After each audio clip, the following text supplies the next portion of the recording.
Class 12 UP board के प्यारे विद्यार्थियों, स्वागत है आप सभी का शिवम लेक्चरर में। भूगोल का पेपर है जो 26 फरवरी 2026 के लिए सबसे ज़्यादा महत्वपूर्ण है। मेरे प्यारे बच्चों, पूरा पेपर एकदम अच्छे से आंसर के साथ हल करके आपको बताने वाले हैं, तो आप लोग वीडियो को पूरा अंत तक देखिएगा। यदि आप वीडियो को पूरा अंत तक देखते हैं तो ये मेरी गारंटी है कि आप 70 में 70 अंक जरूर लेकर आओगे। बोर्ड एग्जाम के लिए महत्वपूर्ण मॉडल पेपर है। समय 3 घंटे 15 मिनट का होता है मेरे प्यारे बच्चों। यहाँ पर थोड़ा सा निर्देश देख लेते हैं। निर्देश में क्या है? प्रारंभ के 15 मिनट परीक्षार्थियों को प्रश्न पत्र पढ़ने के लिए निर्धारित है। सभी प्रश्न करने अनिवार्य हैं।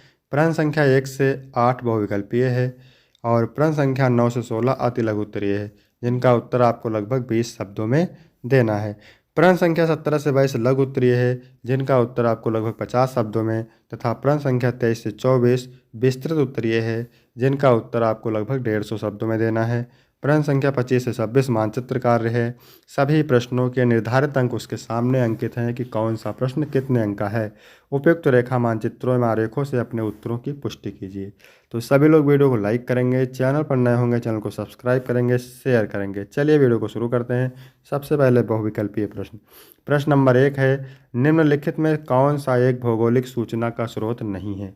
यात्रियों के विवरण, प्राचीन मानचित्र, चंद्रमा से चट्टानी पदार्थों के नमूने, प्राचीन महाकाव्य।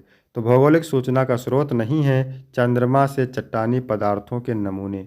आपका तीसरा ऑप्शन बिल्कुल करेक्ट हो जाएगा। इसके बाद प्रश्न नंबर 2 है, जापान की राजधानी है तेहरान, लंदन, टोक्यो, मॉस्को। तो जापान की राजधानी है टोक्यो। ठीक है, टोक्यो जापान की राजधानी है और इसका सबसे बड़ा शहर है, ध्यान रखेंगे। तेहरान ईरान की राजधानी है। तेहरान क्या है? ईरान की राजधानी है। और लंदन इंग्लैंड की राजधानी है। मॉस्को रूस की राजधानी है, तो यह ध्यान रखेंगे। इसके बाद प्रश्न नंबर 3 है, निम्नलिखित राज्यों में से किसी एक में जनसंख्या घनत्व सर्वाधिक है? यानी निम्नलिखित राज्यों में से किसी एक में जनसंख्या घनत्व सर्वाधिक है। पश्चिम बंगाल, उत्तर प्रदेश, केरल, पंजाब। तो उसका राइट आंसर हो जाएगा पश्चिम बंगाल। इसके बाद में प्रश्न नंबर 4 है, बिग इंच पाइपलाइन के द्वारा प्रवाहित किया जाता है दूध, जल, तरल पेट्रोलियम गैस, पेट्रोलियम। तो बिग इंच पाइपलाइन के द्वारा प्रवाहित किया जाता है पेट्रोलियम। घा ऑप्शन राइट हो जाएगा। इसके बाद 5 नंबर प्रश्न है, निम्नलिखित में से कौन सा विश्व का सबसे घना बसा महाद्वीप है? अफ्रीका महाद्वीप, एशिया महाद्वीप, यूरोप महाद्वीप, उत्तरी अमेरिका। तो सबसे घना बसा महाद्वीप है एशिया महाद्वीप। ठीक है। इसके बाद प्रश्न नंबर 6 है, निम्न में से किस देश का मानव विकास स्तर भारत से ऊंचा है? पाकिस्तान, बांग्लादेश, नेपाल, श्रीलंका। तो श्रीलंका जो है, श्रीलंका देश का मानव विकास स्तर भारत से ऊंचा है। इसके बाद प्रश्न नंबर 7 है, भारत का निम्नलिखित में से कौन सा राज्य नमामि गंगे कार्यक्रम से नहीं जुड़ा है? तो मध्य प्रदेश, बिहार और उत्तराखंड जुड़ा है, झारखंड नहीं जुड़ा है। तो आपका तीसरा ऑप्शन राइट हो जाएगा। इसके बाद प्रश्न नंबर 8 है, निम्न में से कौन मानव विकास का प्रमुख घटक है? तो सतत पोषणीयता, उत्पादकता, समानता तथा सशक्तिकरण, ये सभी। तो ये तीनों मानव विकास के प्रमुख घटक हैं। तो आपका घा ऑप्शन राइट हो जाएगा। इसके बाद है लघु उत्तरीय प्रश्न, मोस्ट इंपॉर्टेंट प्रश्न है, पार महाद्वीपीय रेल मार्ग क्या होता है?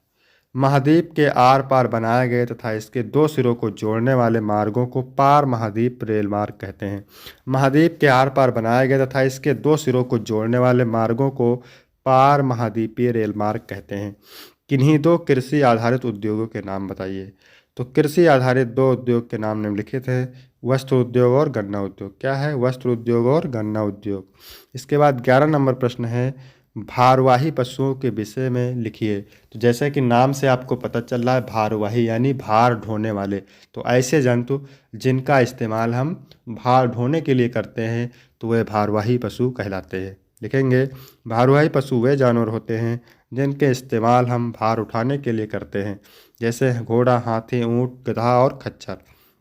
इसके बाद 12 नंबर है, मानव संसाधन से क्या तात्पर्य है? मोस्ट इम्पॉर्टेंट है।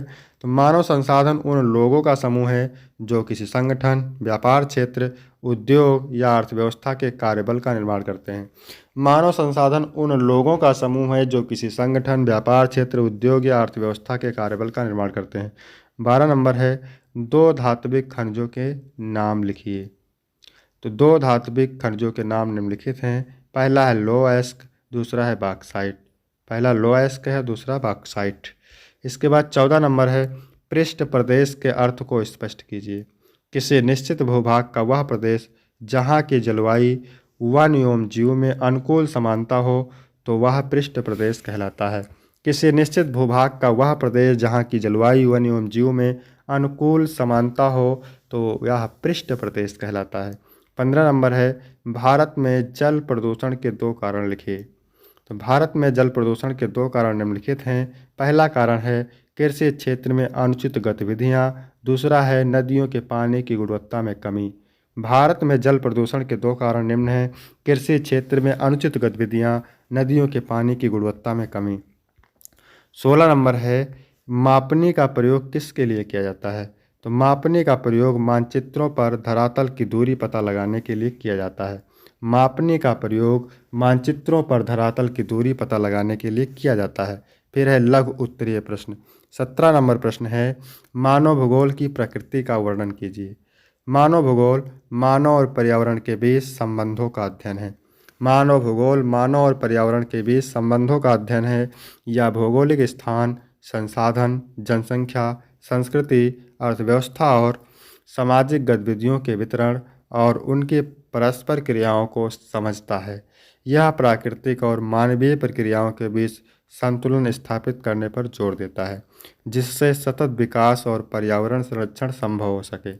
मानव भूगोल मानव और पर्यावरण के बीच संबंधों का अध्ययन है। यह भौगोलिक स्थान, संसाधन, जनसंख्या, संस्कृति, अर्थव्यवस्था और सामाजिक गतिविधियों के वितरण और उनकी परस्पर क्रियाओं को समझता है। यह प्राकृतिक और मानवीय प्रक्रियाओं के बीच संतुलन स्थापित करने पर जोर देता है, जिससे सतत विकास और पर्यावरण संरक्षण संभव हो सके। इसके बाद 18 नंबर है, अंतर्राष्ट्रीय व्यापार के लाभ बताइए। अंतर्राष्ट्रीय व्यापार के लाभ निम्नलिखित हैं। पहला है, अंतर्राष्ट्रीय व्यापार से देशों में निवेश, उद्यमिता और आर्थिक विकास को बढ़ावा मिलता है। अंतर्राष्ट्रीय व्यापार से देशों में निवेश, उद्यमिता और आर्थिक विकास को बढ़ावा मिलता है। दूसरा है, अंतर्राष्ट्रीय व्यापार से रोजगार के अवसर पैदा होते हैं और लोगों के जीवन स्तर में सुधार होता है।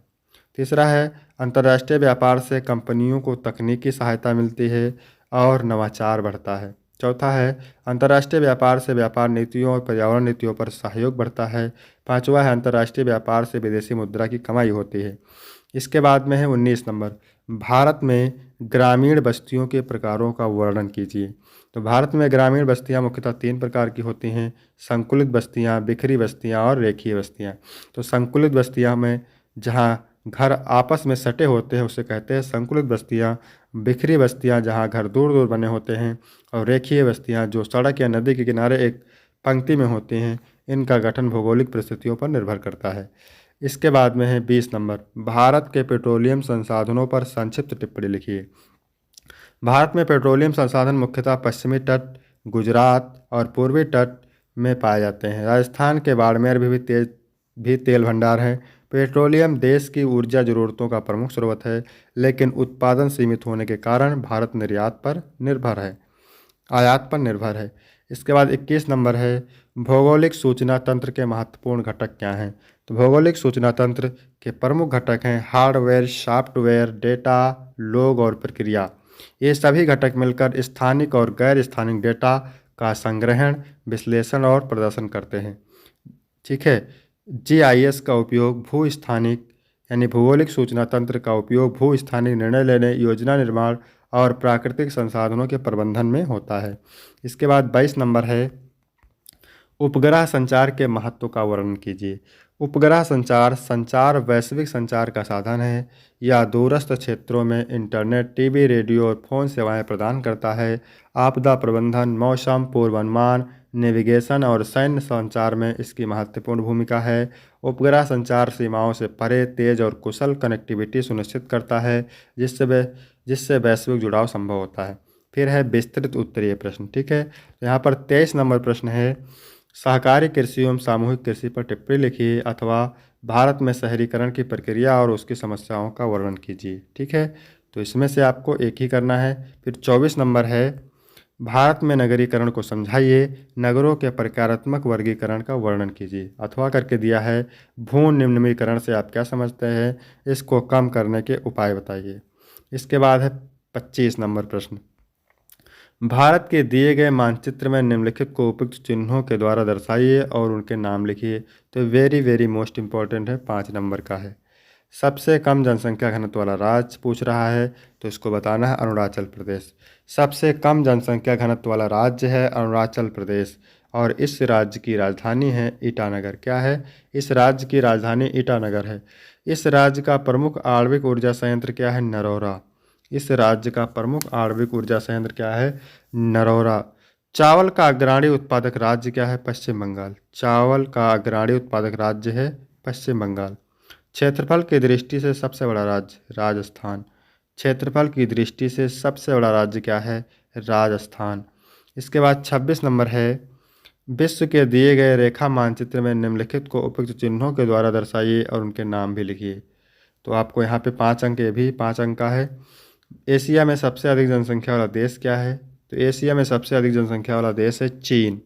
और विश्व का चौथा सबसे अधिक जनसंख्या वाला देश कौन सा है? इंडोनेशिया। विश्व का चौथा सबसे अधिक जनसंख्या वाला देश है इंडोनेशिया। जापान का राजधानी नगर है टोक्यो। जापान का राजधानी नगर क्या है? टोक्यो है। फिर अगला प्रश्न है, दक्षिण अमेरिका की एक प्रमुख नदी, तो अमेजन नदी कह सकते हैं। ठीक है, दक्षिण अमेरिका की प्रमुख नदी क्या है? अमेजन नदी। और विश्व का न्यूनतम जनसंख्या वाला महाद्वीप अंटार्कटिका। क्या है? अंटार्कटिका। तो यहाँ तक वीडियो कंप्लीट होता है मेरे प्यारे बच्चों। वीडियो कैसा लगा? वीडियो अच्छा लगा हो तो वीडियो को लाइक करेंगे, चैनल को सब्सक्राइब करेंगे। फिर मिलते हैं आपको अगली वीडियो में। तब तक के लिए जय हिंद, जय भारत।